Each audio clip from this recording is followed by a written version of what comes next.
So I was sitting on my deck today, relaxing, enjoying the beautiful weather, watching the birds feed from the bird feeders. And we have a hummingbird feeder, and the hummingbird comes every once in a while, as long as you're not too close to it. And I thought, you know, it'd be pretty cool to get some video footage of that hummingbird.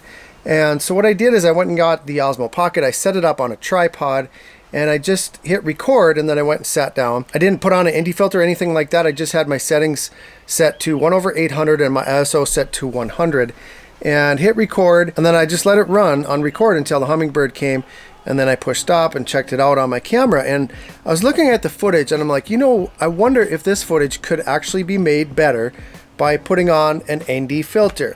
Now, I've done quite a few videos on ND filters if you've been with me for a while, and we always talk about how much better it makes your footage, especially your drone footage. And I truly believe that ND filters are a must. They are one of the most important accessories when you're trying to get the best looking drone footage. But I've always wondered, does it really make that much of a difference on the Osmo Pocket? And so Freewell did send me these filters a while back, and I've used them a little bit, but I haven't truly tested them out side by side to see which, if it really does make a difference. And so I thought this was a good opportunity. And so after looking at that footage, I thought, you know what, I'm going to get the ND32. It's pretty bright out today. So I got the ND32 with the polarizer on it. I put that on the Osmo Pocket. I hit record. The settings were 1/50, and I had my ISO set to 200 because, 1/40 probably will look to okay for exposure, but I thought maybe that was a little bit too slow. And so I put it at 1/50. My ISO was set to 200, hit record. Now here's the footage side by side. Now I haven't seen it yet, but I haven't seen it side by side yet, but I want to know your opinion. Which one looks better? Left hand side is the one with no filter, 1/800, and then on the right hand side is 1/50, which is pretty close to that cinematic rule of 180-degree shutter rule. And I want you guys to tell me which one looks better, which one is more appealing. And to take this test a little bit further, what I did is I went on the other side of the house. My son was shooting baskets, and I took the Osmo Pocket. I hooked up my phone this time so I could adjust the settings. The thing is, when you have this tripod mount, I have this tripod mount that Freewell sent me. See if we can get that to focus there. There we go. This is a little tripod mount for the Osmo Pocket. It's really cool. I've been using one that was 3D printed, but the problem with that one is, it had this action camera mount on it, but it did not have this amazing 1/4-20 mount on the bottom. This makes all the difference when you use a tripod mount for your Osmo Pocket. And so I was using this tripod mount for the hummingbird footage, and it works great. It's actually, your Osmo Pocket it's almost too snug. Can't get it out of there, but it does stick in there pretty good. You never have to worry about your Osmo Pocket falling out of there. But the downside of this is you can't have your phone attached. If you have this on, I'll put it back on there, you can't attach your phone to it because it sticks out too far.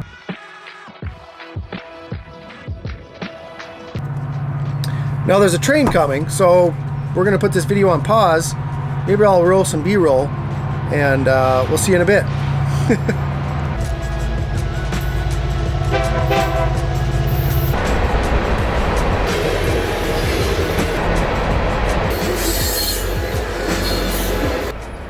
Wow, that was one of the shortest trains ever. It never fails. I could sit here all day. I could sit outside for 6 hours straight. A train won't go by. I push record on my camera. 5 minutes later, there's a train going by the house. So my son was shooting baskets, and I had to set the shutter speed to 1/2000 and ISO to 100 to get the proper exposure as he was shooting baskets. And so here's that footage. And then I put on the ND32 polarizer, and I had to adjust the shutter speed all the way down to 1/50, ISO 100, and here's that footage side by side. So, left hand side, no ND filter, 1/2000. Right hand side, ND filter, the ND32 polarizer, and we're at 1/50. And so let me know which one of those looks better. And then finally what I did is I just set it up.